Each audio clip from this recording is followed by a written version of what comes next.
Hello there. How's it going? Today we're going to talk about the year of the horse. The year of the horse coming up in 2026, and to give a little preview about what I believe and what I've channeled that's coming up for the year ahead. For those of you who are looking to start your planning, this will be a good guide to help you along that path to start the planning process to be prepared for 2026. Now, the reason why I wanted to talk about the year of the horse right now is because I felt the energy coming through strong over the past few days. I felt that there was a huge shift that has taken place because of the fact that the year 2025 is no longer around. I'll repeat, the year 2025 is no longer around. You can feel it in the air, you can feel the energy around you, and you can possibly feel it within you. That motivation to move, that motivation to break through, and the applied effort to move forward with your plans with gusto or strength, with endurance, with determination, and with a little bit of an asshole attitude. Not saying that that's a bad thing, but a form of self respect and boundaries that you would not let or allow anybody or anything prevent you from producing, materializing, or manifesting your plans. You may have noticed that your attitude has been somewhat considered to be a bit off or cold from those that were around you. You may be noticing that there is a shift in the people that you're hanging around, a shift in the environments that you're starting to no longer go to, a shift in your eating habits, and finally putting your foot down and saying, no more. This is not for me. It is time to grow up and move forward in your life. This shift is because you notice that 2025 has burned itself out. Over the past few days, I was working with the constellation Lyra. And obviously, some of you that may know, Lyrians have quite a bit of history with Draconians in the esoteric realm. It is stated that Lyrians and Draconians have been fighting with each other for centuries, going back and forth. The Lyrians chased off into other constellations, from the constellation of Lyra into Orion, Sirius, and other constellations. Me getting to know that energy within myself that is Lyrian, and contacting and connecting with that part of myself that is Lyrian in that realm of dimension, they have come through graciously in my dreams in the forms of protectors. But also at the same time, the equal balance of the opposing Lyrian energy, which would be the Draconians in this way, have also appeared. Not so much in the scary form, but more of a warning and awareness.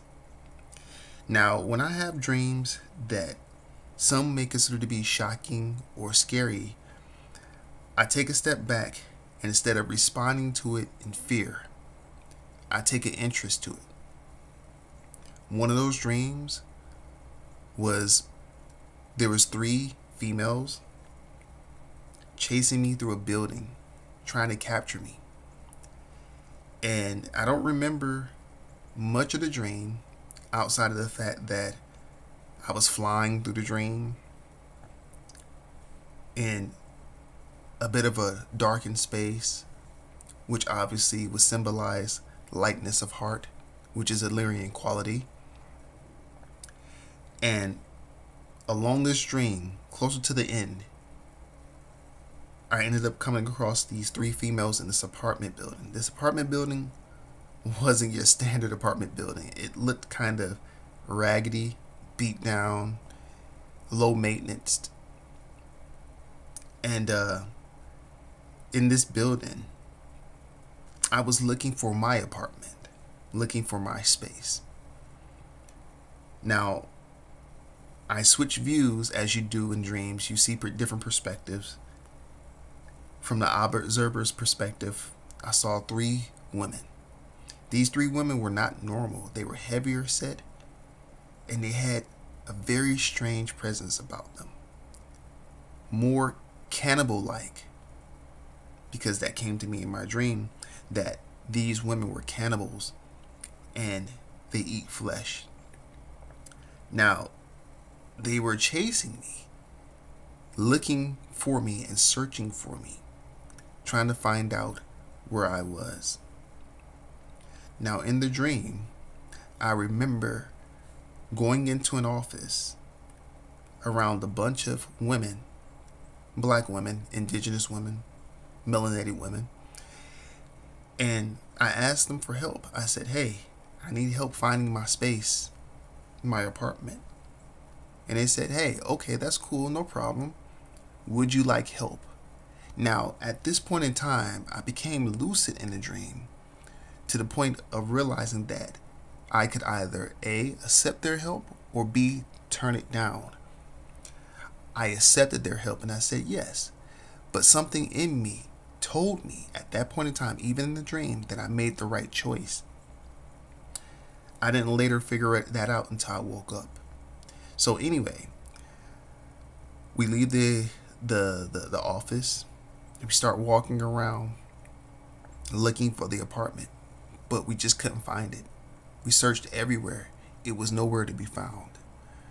Now, at this point in time, I was led outside of the building, and I woke up at that point. When I woke up, I realized that those three women were symbolic of the draconian energy. The cannibalism represented eating one's self, or the eating away of the old, the eating away at what's no longer needed in one's life. And those protector women were the Lyrians. This is how it symbolically represented itself in my dream. The next dream that I had was just one this morning that I just woke up from, maybe about an hour or so ago. And in this dream, there was a man with sharp eyes. Now, like I said, I've been working with Lyrians for the past few weeks, few days, well, more weeks than anything else. And this man with sharp eyes, very heroic in his appearance. I'll explain a little bit about what these particular characteristics represent. He was facing Medusa.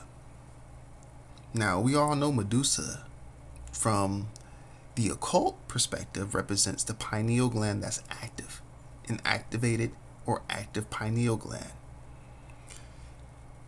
In this scene, he was in this place that looked like a house, an old house, and he was tussling with Medusa.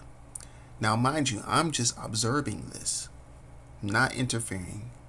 It was like I wasn't even there. I was just consciousness, observing this struggle and this battle. This individual man was struggling and tussling with Medusa. And in my mind, I'm thinking, wasn't Perseus the one who beheaded Medusa? So that means that this guy here is not going to win. That's what I thought in my mind, because I was going off of what was taught to me in history. Now, mind you, Medusa has a much more deeper history all the way to Libya. But we're just going to stick with her Greek representation now as the Gorgon that we know as nowadays. So, he struggled with Medusa.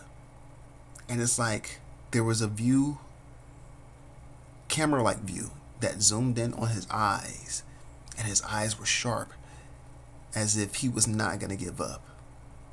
Strength. He started to reach out and to try to pluck out Medusa's eyes, pointing his fingers in like a knife-like fashion toward her eyes.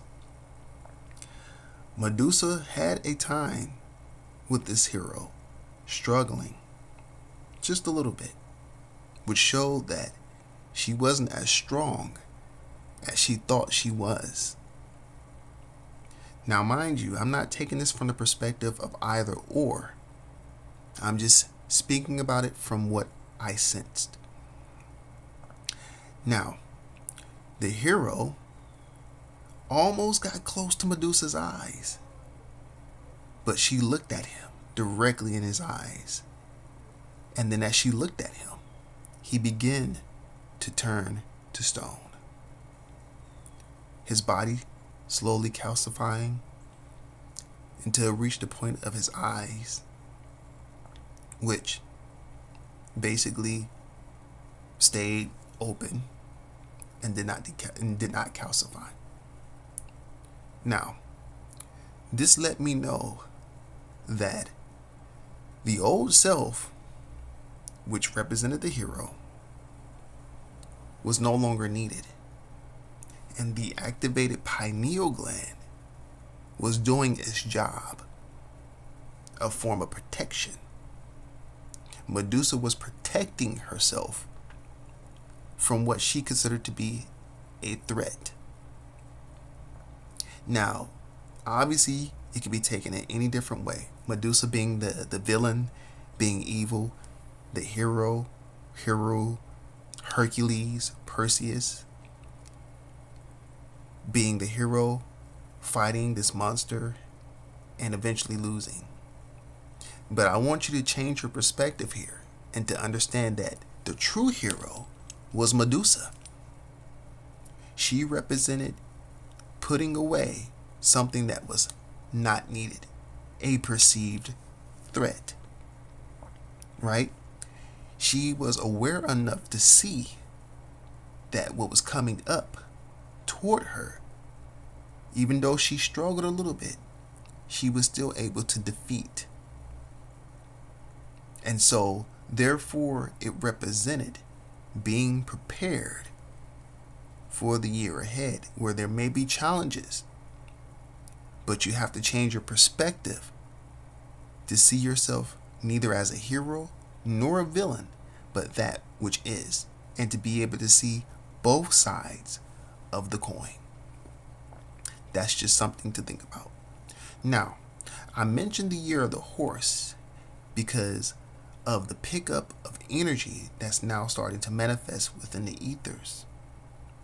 We're closing out 2025 and heading into 2026. The year of the horse is not technically activated or manifested until January 29th of 2026. However, I'm a firm believer that it is best to start training your horse now so that it can be the best competitor that it can be. And oh, by the way, according to what Brother Panic said, Medusa is also Pegasus.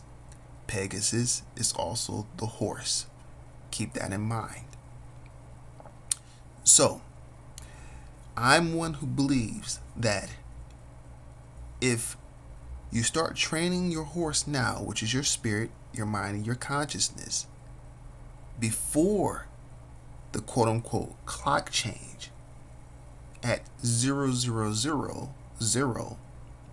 December 31st, 2025, you will be ahead of the game in so many different ways that no matter what challenges may come, you will be ahead and you will be prepared. You will be on the move with your plans and not get caught up in the distractions that may be directed your way.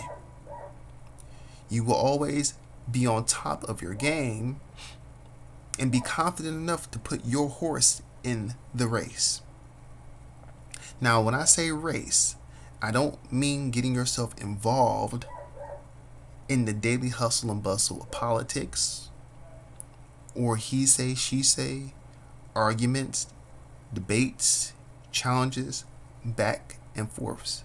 No, instead, what I mean is getting yourself out there in your business and being prepared for any shifts and changes that will affect your business either positively or negatively.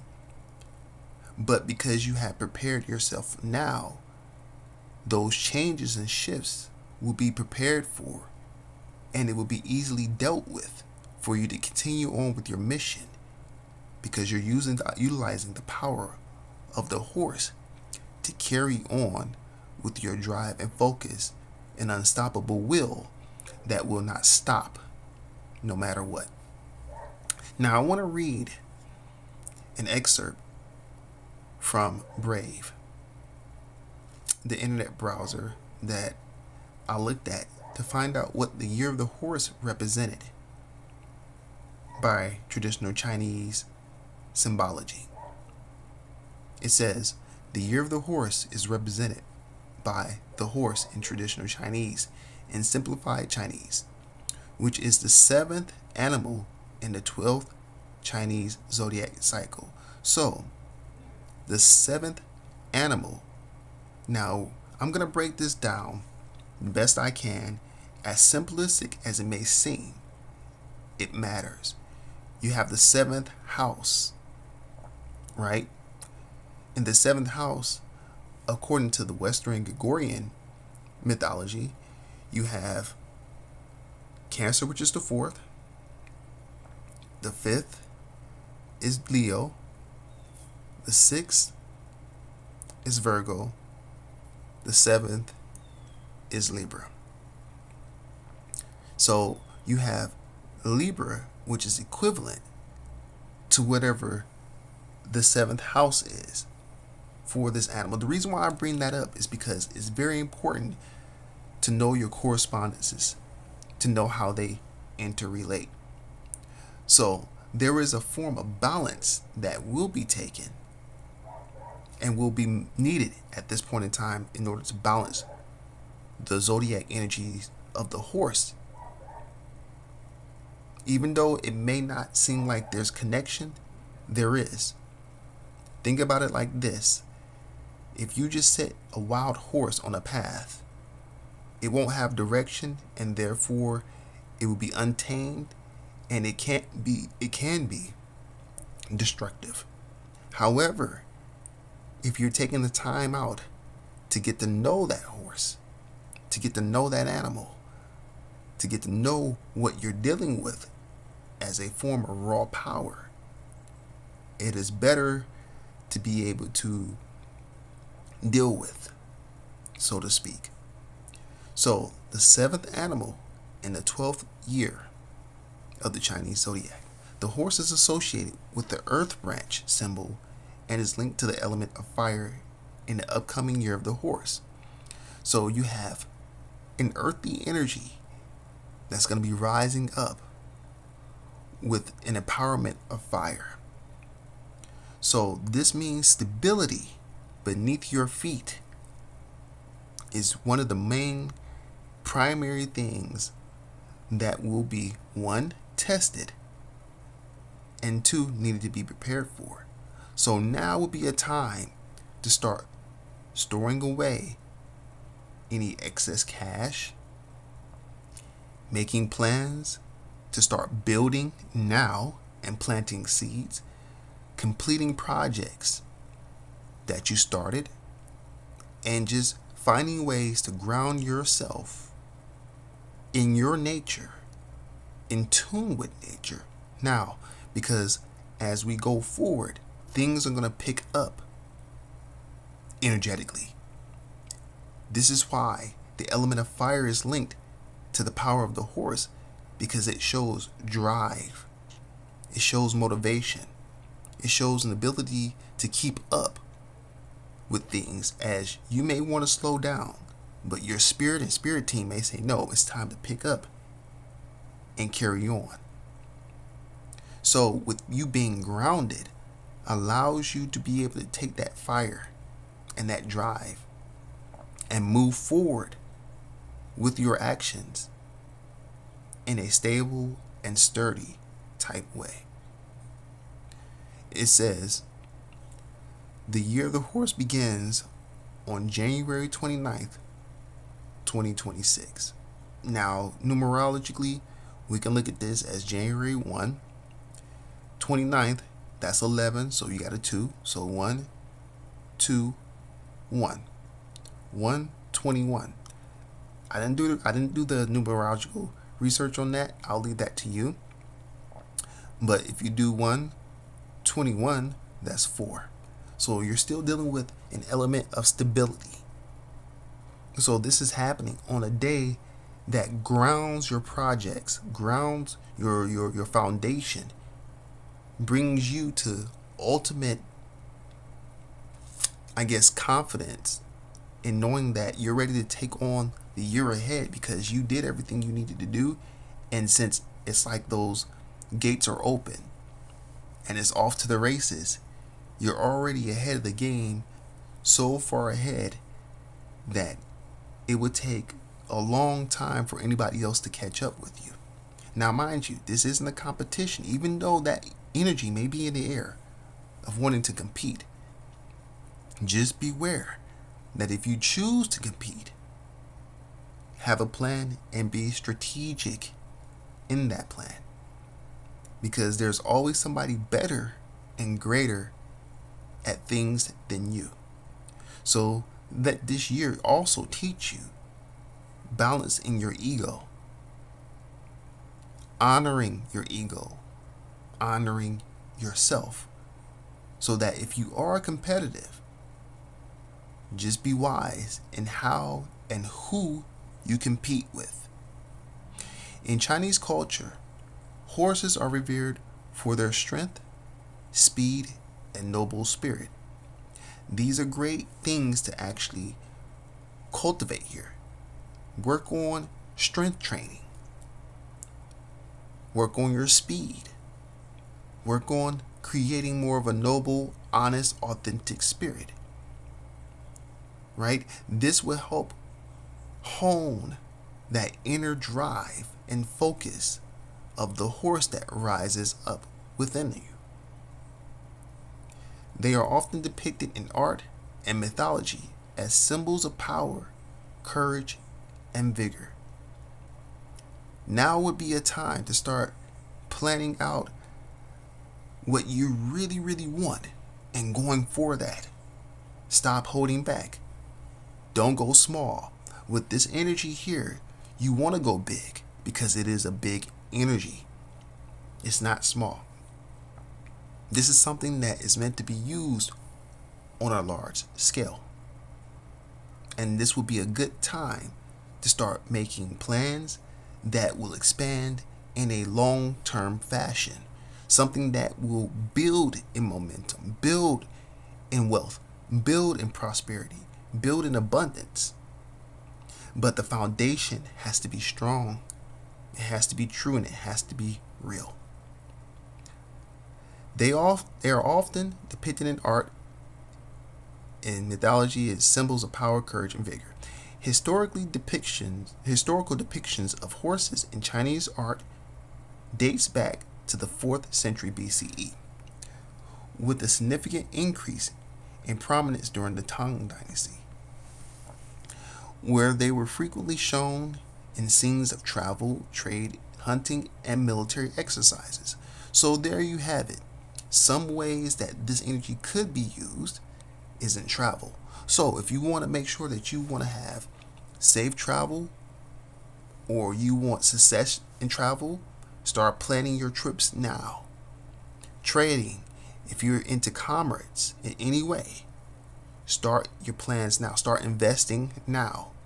Because when the time starts to pick up and the cash starts flowing and there's the momentum in prosperity and abundance, You want to be at a point to where you are on the winning end and receiving more from your investments than what you would have received if you were to just start investing at any point in time after the year of the horse, or at the point when the year of the horse begins.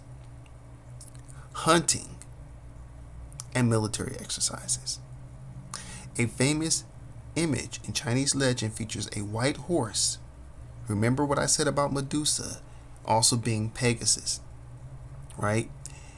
Pegasus is also a energy that represents the subconscious mind, represents the purity of spirit, represents a plethora of things, with two wings flying through the sky, symbolizing the ideal of combining flight and running in Japan. The year of the horse, known as etc., is known as that in the year of the horse, is also celebrated with traditional customs. Horses have been considered divine steeds since ancient times, and people often donate model horses to Shinto shrines as offerings. These offerings, known as ima, are wooden tablets decorated with horse images and inscribed with wishes for the future. Festivals like the Soma no Mile in Fukushima features hundreds of riders in samurai armor, while Yabusame ceremonies involve mounted archers shooting arrows at targets as a form of prayer. The horse is also associated with specific lucky elements. The upcoming year of the horse 2026 lucky colors include gold, yellow, red, blue, red and blue. So here you can take it as the gold chakra, the yellow chakra, which is your third chakra, the root chakra, and the fifth chakra, which is the throat chakra, the blue. While orange, your second chakra, green, your fourth chakra, and dark green, which is also the fourth chakra, are considered unlucky. Now, for some, I know that, me personally, I don't subscribe to luck, to unlucky, right? Because you make your own luck. If you believe in unlucky, if you believe in unluck, then that's what will manifest. What I'm saying is that it's your perspective. I don't see these numbers or anything being as unlucky. For me, they're all lucky, right? It depends on how you use them. Numbers and colors is what I'm saying. And lucky flowers include sunflower and jasmine.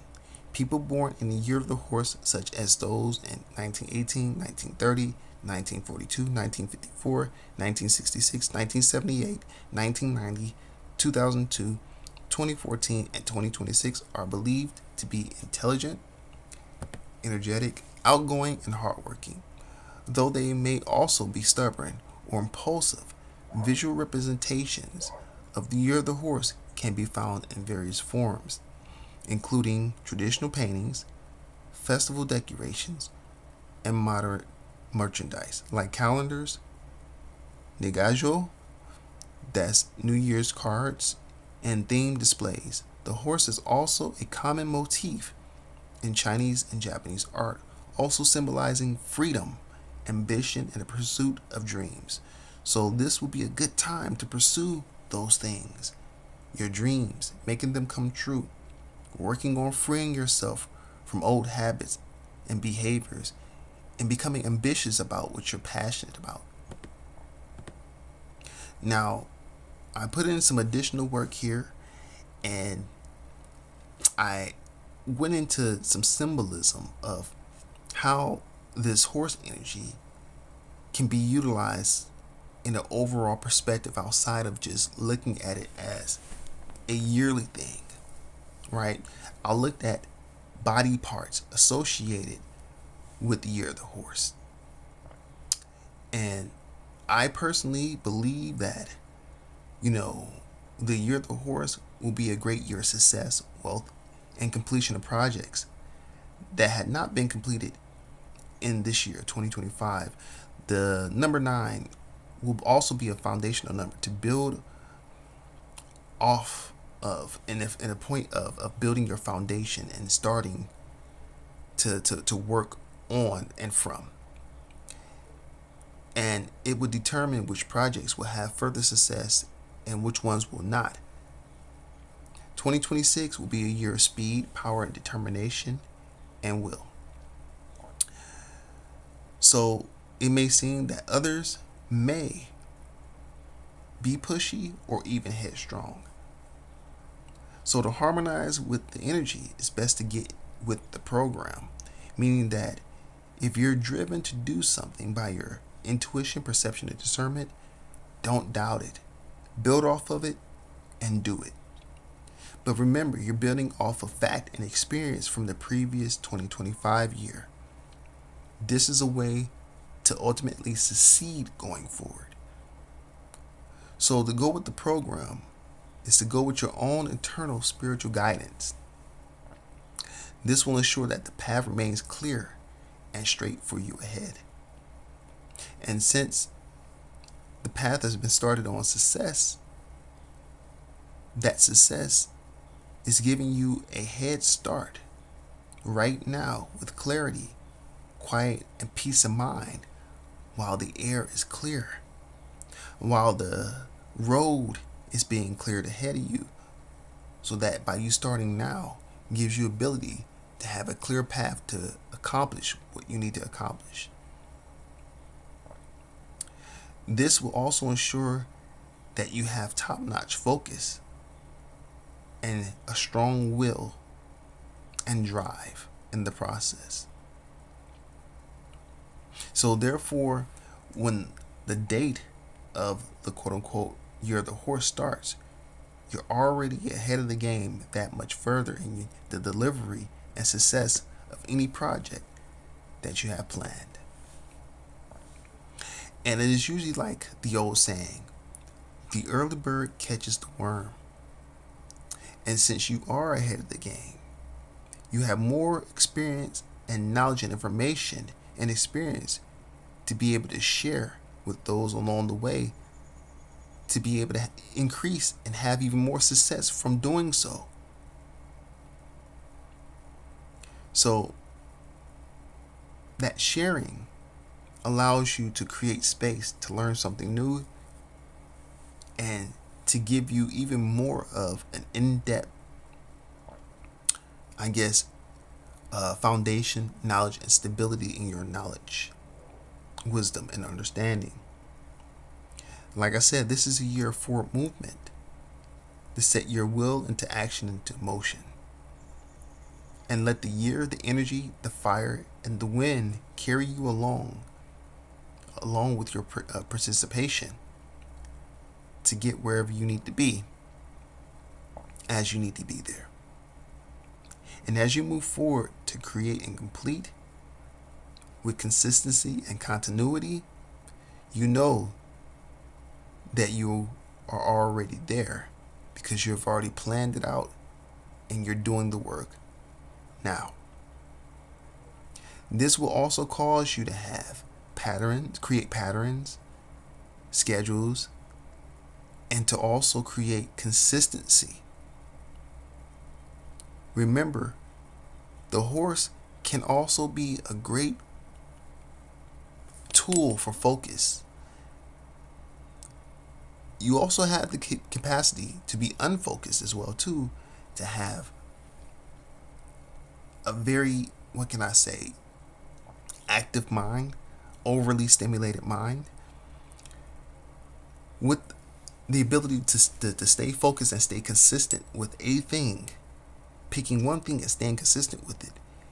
It will help hone that focus so that it becomes a tool. And so projects can be completed on time when they need to be completed with this type of drive and momentum. And it sets you ahead so that the next project or a thing that needs to be complete can be completed with confidence of the previous experience that you have just now received from doing so. So I got some information about the hippocampus because it is also considered to be the seahorse within the mind, or within the brain rather. The hippocampus is a small curved structure located deep within the temporal lobe of the brain. And I got this information also from Brave. Forming part of the limbic system, which regulates the emotions, memory, and autonomic functions. So lots of breathing and meditating to make sure that your system, your internal system, is balanced as you move, because you can become overly stimulated with a lot of this fiery energy that's coming forth. The best thing to do is breathing exercises, qigong, tai chi, walking, grounding, hugging a tree, going out near water, being out in nature. And to regulate your emotions, taking things and herbs such as lion's mane, maca, ginkgo biloba to help with your memory. And this will automatically calm your system, and it will become a program or pattern within your mind to know that when you do these things, even if you're not in the physical action of them, if you just imagine them, you're programmed to be able to automatically start to calm down, even just through the thought, without having to physically perform the action. But you have to do it enough in order for it to become a second nature type of deal, or first nature type of deal. Its name derives from the Greek word hippocampus, meaning seahorse.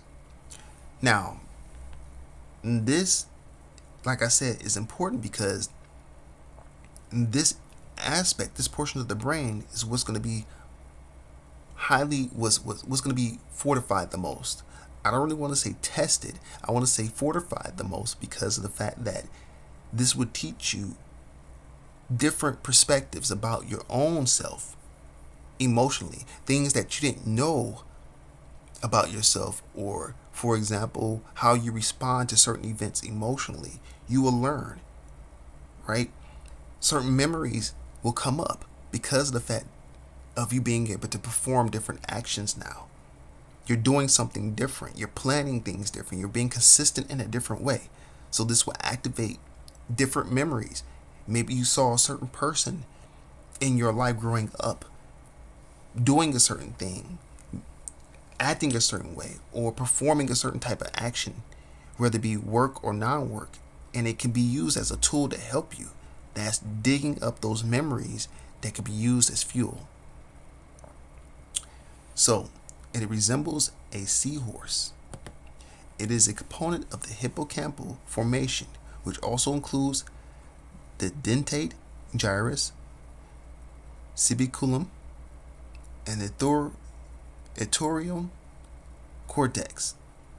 The hippocampus plays a critical role in the learning and memory, particularly in the formation, organization, and consolidation of new long-term memory from short-term memory.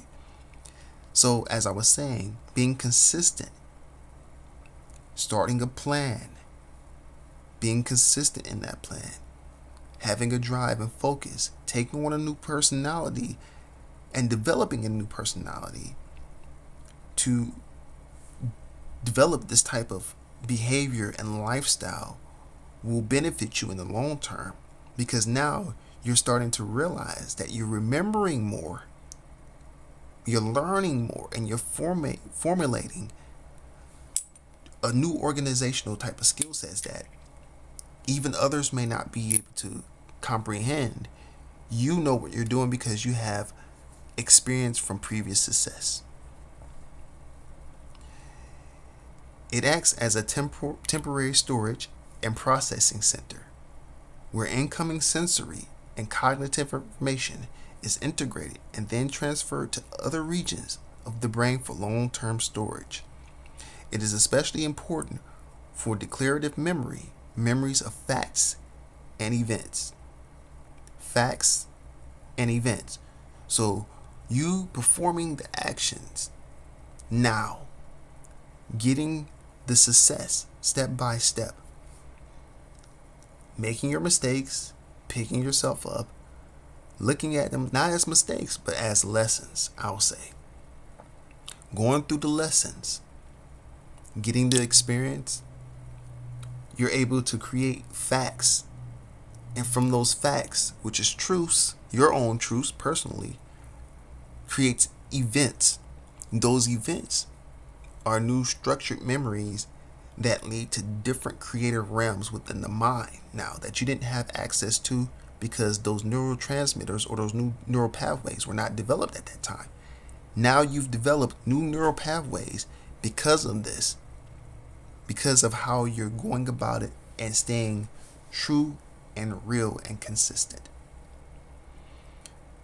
It is especially important for declarative memory, memories of facts, events, and spatial memory. Enabling navigation and the ability to remember locations and directions. So this will be a good year to develop better memory. Better memory. Research has shown that the hippocampus is evolved in transforming egocentric first-person sensory perspectives into allocentric world-centered maps, which allows for predictive behavior and mental stimulation of environments.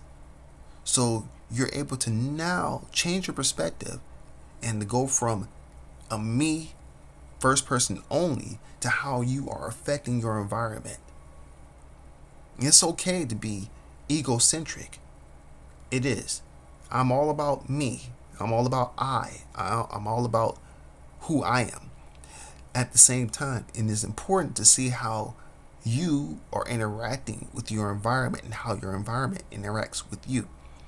So to change your perspective, you're able to shift your reality and how you correspond to the world around you and how the world around you corresponds to you. And you're able to create predictive patterns around you by learning, if I do this, this will take place. Action, reaction.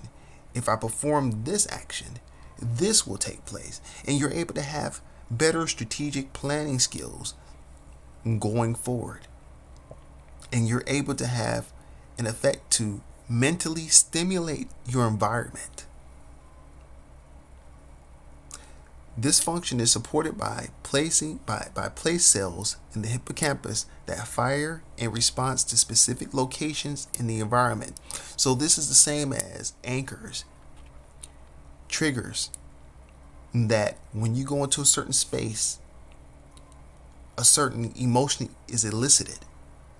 You feel happy, you feel sad, you feel up, you feel down. So this will give you the ability to predict going to specific areas more often that will uplift you, raise your frequency and vibration, which will stimulate the hippocampus, your long-term memory, creating not just dopamine, not just good feelings, but an ability to train your mind, train your brain, train your nervous system to be able to even recall these type of environments and areas even when you're not there. So when you're actually there, you can go create.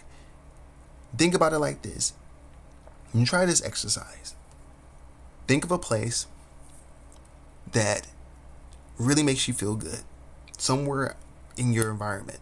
It could be outside of your home. It could be a park. It could be, near a lake, wherever. Take a notebook. Right? You try to leave your electronics at home or put them away in your car or something like that. You want to go old school, pen and pad.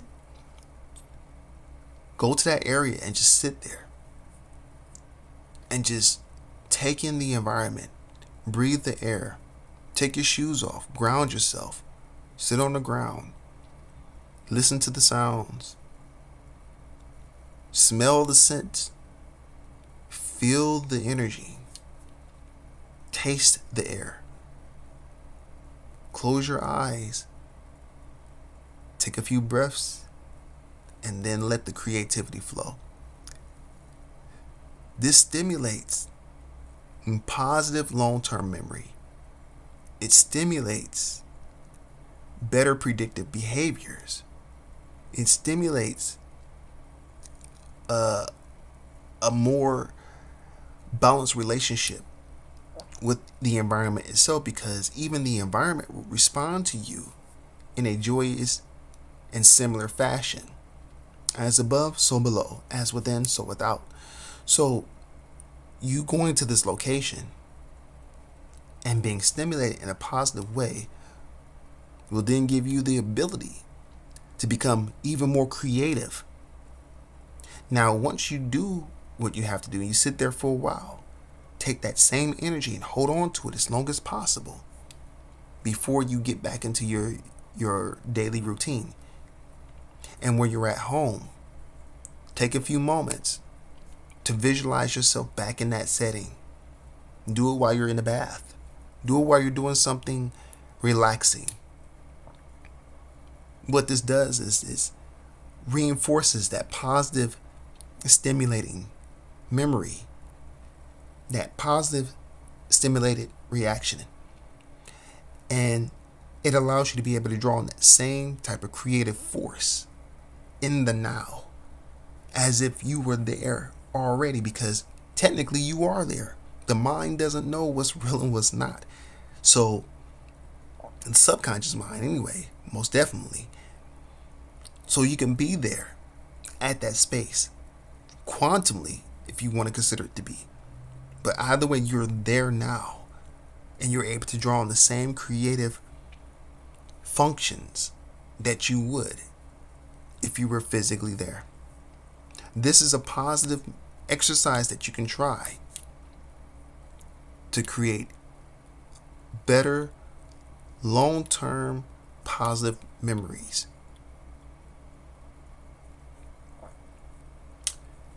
This function is supported by place cells in the hippocampus that fire express to specific locations in the environment. The hippocampus also plays a role in memory consolidation during sleep, with increased activity during the slow wave enhancing memory retention.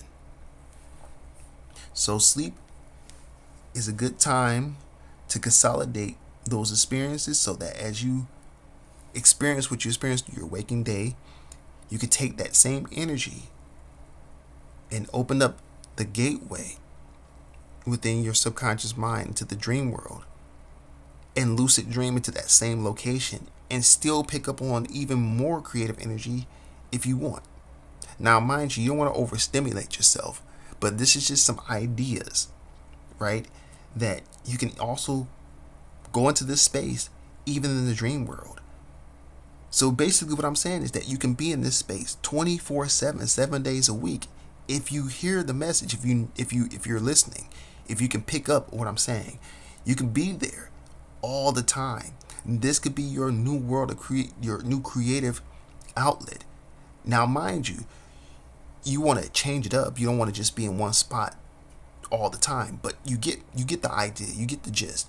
You can be in any one spot at any point in time, 24/7. You can be in the space that you create, that you are happy with, that makes you feel good, 24/7, which means that your physical reality has to respond to that. How will it respond to that? Is by shifting itself to fit your standard of imagination, visualization, and creativity. This allows you to become the grand creator in your environment at all times. The hippocampus is highly vulnerable to damage from various conditions, including Alzheimer's, where it is one of the first brain regions affected, leading to early symptoms of short-term blah, blah, blah. So I'm not going to read into that because, I want to keep it positive, right? You can read into the negatives of that if you want. I'm not gonna focus on that because even though it is important, it's something that's not really gonna aid in what I'm trying to build here. So the structure is symmetrical with two hippocampi. So hippocampi, you have two. You have two, one on each side. So you have two seahorses in your brain. The one in each hemisphere. Each one about 5 centimeters long and with a volume of approximately 3.0 to 3.5 centimeters in adult humans. Its size and functions are linked to cognitive performance, with studies showing the factors like aging, depression, social isolation, and lack of exercise can negatively impact the hippocampal health. So, getting out, being active, having friends, and you know, uh, doing things that help dissolve and resolve depression, eating healthy, getting a lot of things that stimulate the pineal gland, that stimulate serotonin and things of that nature, that will help. While physical activity and stress management may help prevent it, right? So I think now's the time to start building a better relationship with yourself, starting with your mind and changing your mental perspective so that you can see differently and start to call up and conjure the positives of the upcoming year. So I'm going to do a part 2 to this because I feel that this is very important going forward and starting to change the perspective mentally and to usher in a positive shift